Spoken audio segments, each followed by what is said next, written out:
Hey guys, welcome back to my YouTube channel unique classes. आप सभी का स्वागत है मेरे यूट्यूब चैनल यूनिक क्लासेस में। तो जैसे कि आप सभी ने थंबनेल पे देख ही लिया होगा, हम किसके बारे में बात करने के लिए आए हैं। हम जो ई डोइज़र होता है उसको लेकर आए हैं कि जो ई डोइज़र है उसमें आपको कौन कौन से जो डॉक्यूमेंट्स है वो अपलोड करने होते हैं। क्योंकि जब ई डोइज़र के लिए नोटिफिकेशन निकाला जाता है तो मुश्किल से 10-15 दिन ही दिए जाते हैं। तो उस टाइम पर अगर आपके पास डॉक्यूमेंट्स नहीं होंगे पूरे आपके, तो आप अपलोड नहीं कर पाएंगे तो आपको क्या है, आपको हटा दिया जाएगा और आपकी जो सीट है किसी और को दे दी जाएगी DSSB में। तो ये होता है।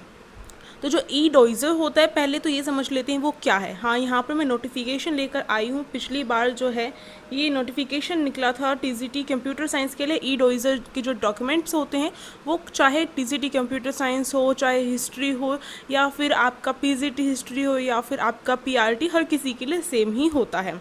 बस उसकी जो क्वालिफ़िकेशन है, उनकी जो डिग्री और आपका जो भी सर्टिफिकेट्स वगैरह होते हैं थोड़ा उसमें चेंज हो जाता है। जो मार्कशीट होती है उसमें चेंज हो जाता है। जैसे कि PRT के लिए करेंगे तो उसमें आपको जो आपने JBT की होगी उसका जो आपको डिग्री है वो लगानी पड़ेगी, सर्टिफिकेट, ठीक है, इस तरीके से। और अगर आप TGT के लिए करेंगे तो B.Ed की लगानी पड़ेगी, और PGT के लिए करेंगे तो MA की लगानी पड़ेगी। अब यहाँ पर बात ये आती है कि ये ई डोइज़र होता क्या है, पहले तो ये समझना हमारे लिए ज़रूरी है। तो जो ई डोइज़र है बेसिकली उसको ऐसे ही नाम दे रखा है ई डोइज़र। इसमें क्या होता है, जो डॉक्यूमेंट्स होते हैं उसको ही कहा जाता है। जो डॉक्यूमेंट्स अपलोड किए जाते हैं DSSB की नोटिफिकेशन जारी करने के बाद, तो वो जो डॉक्यूमेंट है वो अपलोड किए जाते हैं उसको ही ई डोइज़र कहा जाता है। आपको ध्यान रखना है, ये बात यहाँ पर हमें समझ में आ गई। अब जो ये डॉक्यूमेंट्स है कौन कौन से अपलोड करने हैं, आपको नोटिफिकेशन जो है उस पर पूरा भरोसा है क्योंकि DSSB ने निकाला है। तो नोटिफिकेशन जो है ये मैं लेकर आई हूँ, अपनी तरफ से कुछ नहीं बताऊँगी। इस नोटिफिकेशन में जो चीज़ें हैं वही बताऊँगी, क्योंकि अगर आप ऐसा देखते हैं कि कोई आपको कुछ बता रहा है और नोटिफिकेशन नहीं दिखा रहा है तो इसका मतलब कुछ ना कुछ स्किप भी हो सकता है। तो यहाँ पर नोटिफिकेशन दिखाया जा रहा है तो इसका मतलब सारी चीज़ें आपकी यहाँ पर हो जाएंगी। और देखिए, तो ये इसलिए मैं पहले बना रही हूँ, अभी तक तो ई डोइज़र का कोई नोटिफिकेशन नहीं आया है, पर आप अपने डॉक्यूमेंट्स तैयार कर ले इसलिए आपको ये वीडियो पहले ही मिल रही है। क्योंकि एकदम से ऐसा होता है कि डॉक्यूमेंट्स कुछ अगर आपके पास नहीं है, एक दो डॉक्यूमेंट्स, तो उसे बनाने में काफ़ी टाइम भी लग सकता है बनवाने में। तो इसको लेकर क्या होती है, दिक्कत हो जाती है और फिर आप क्या है, आप बाहर कर दिए जाते हैं DSSB की तरफ से अगर आपने ई डोइज़र जो है वो अपलोड नहीं किया।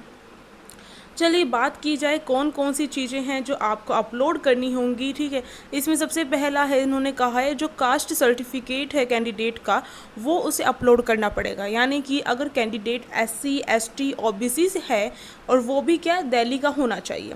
अब तो EWS है तो वो भी दिल्ली का ही होना चाहिए। यानी कि जो दिल्ली से बाहर के कैंडिडेट्स हैं और जिनका OBC SC या फिर ST कैटेगरी आते हैं तो उनको क्या है, उनकी कैटेगरी में इंक्लूड नहीं किया जाएगा, वो जनरल कैटेगरी में ही होंगे। ये साफ सीधी बात है, तो यहाँ पर आपको ध्यान रखना है। तो यहाँ पर जो है आपको दिल्ली का ही सर्टिफिकेट, यानी कि दिल्ली की हैं तो दिल्ली का सर्टिफिकेट होना चाहिए। अगर ऐसा नहीं है और आपने फॉर्म गलत फिल कर दिया, यानी कि आप क्या हैं OBC बाहर के हैं, किसी दूसरे स्टेट के हैं, तो अगर आपने फॉर्म में क्या है OBC फिल कर दिया है आपकी कैटेगरी में तो उसमें दिक्कत भी हो सकती है।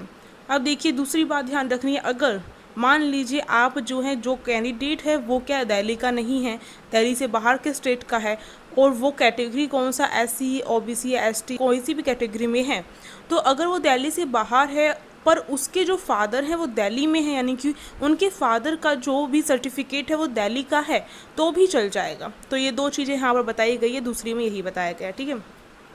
तीसरी बात आपको क्या है ध्यान रखनी, यहाँ पर तीसरे में ये बताया गया था फादर कास्ट सर्टिफिकेट होना चाहिए या फिर कैंडिडेट का खुद का सर्टिफिकेट होना चाहिए, कास्ट सर्टिफिकेट।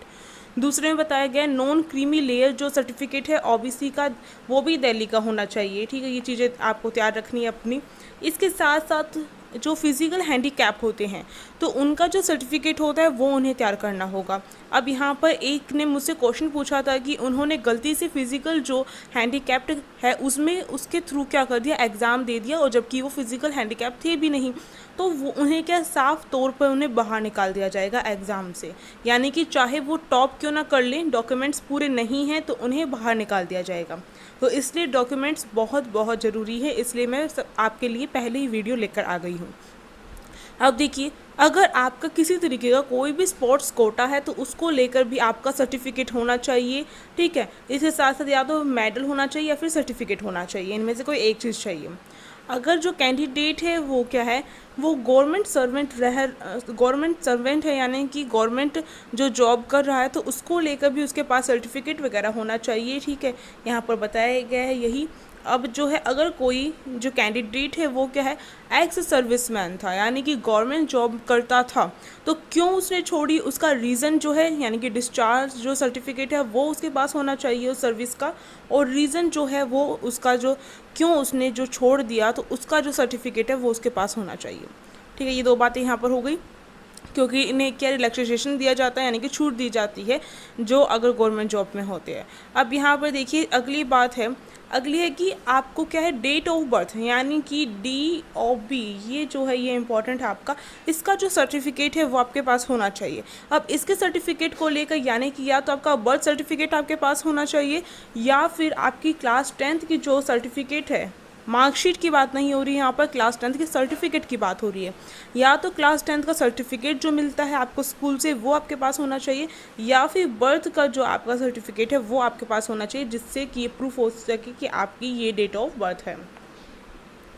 अब 9th वाला देखिए यहाँ पर, इनिशियल एजुकेशन क्वालिफ़िकेशन, यानी कि जो क्वालिफ़िकेशन जो DSSB ने अपने नोटिफिकेशन में जारी की थी कि ये क्वालिफ़िकेशन एक के पास होनी चाहिए कैंडिडेट के पास, अगर वो TGT का कर रहा है फॉर्म फिल, या PRT का कर रहा है, या फिर PGT का कर रहा है, तो उसके पास ये मिनिमम ये क्वालिफ़िकेशन होनी चाहिए। अगर वो नहीं है तो आपको क्या बाहर कर दिया जाएगा। अब उसका प्रूफ भी दिखाना पड़ेगा, तो उसकी क्वालिफ़िकेशन को लेकर इन्होंने दो चीज़ बताई है, या तो मार्कशीट होनी चाहिए, अगर मान लीजिए आप क्या कर रही हैं, आप जो है TGT के लिए अप्लाई कर रहे हैं, तो उसमें ग्रेजुएशन की जो मार्कशीट है आपकी, 3 ईयर की ग्रेजुएशन होती है, तो उसमें आपको या तो हर ईयर की आपके पास क्या होगी, मार्कशीट होगी, और कई बार क्या होता है कॉलेज में सेमेस्टर वाइज जो होते हैं वो एग्ज़ाम होते हैं, तो सेमेस्टर वाइज है तो आपके सेमेस्टर वाइज आपकी मार्कशीट होनी चाहिए, सिंपल सी बात है।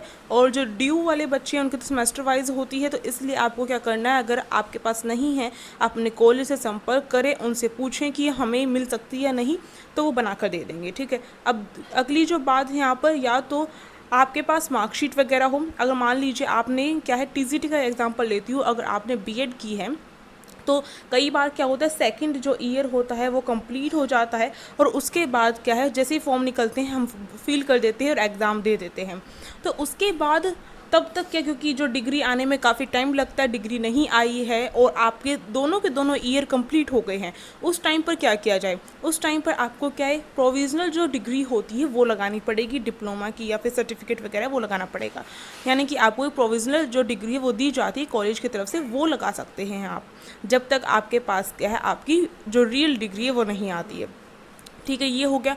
अब जो है, जो भी कैंडिडेट क्या कर रहा है, अप्लाई कर रहा है, उसे एक और चीज़ करनी पड़ेगी। अगर मान लीजिए कोई कैंडिडेट जो है प्राइवेट जो यूनिवर्सिटी है उससे कर रहा है, तो उसको लेकर उसे दो चीज़ें ध्यान रखनी है।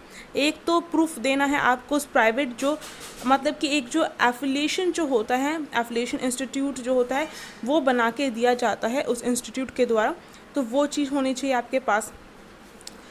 और दूसरी जो बात है, यानी कि प्रूफ होना चाहिए कि वो जो कोर्स है वो एक अथॉरिटी के द्वारा करवाया गया है, तो उसका जो प्रूफ होता है, एक फॉर्म फिल करना पड़ता है, उसके बाद आपको मिल जाता है।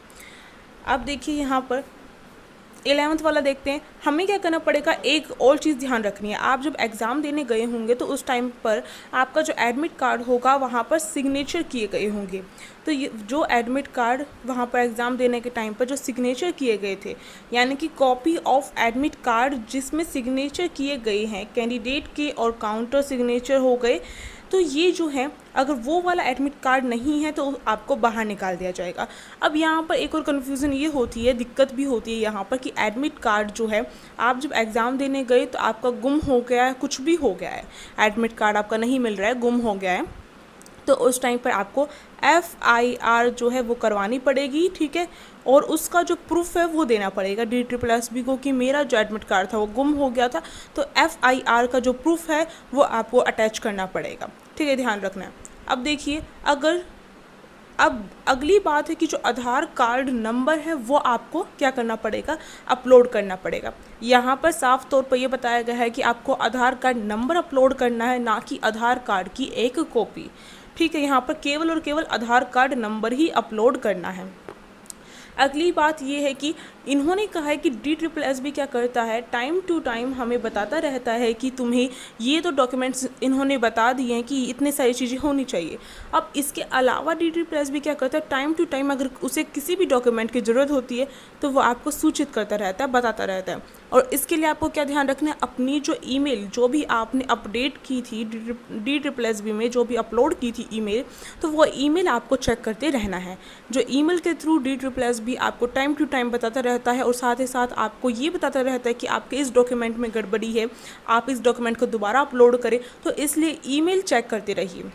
ये बात हो गई। अगला जो है, फ़ोटोग्राफ आपकी एक होनी चाहिए, वो आपको अपलोड करनी होगी।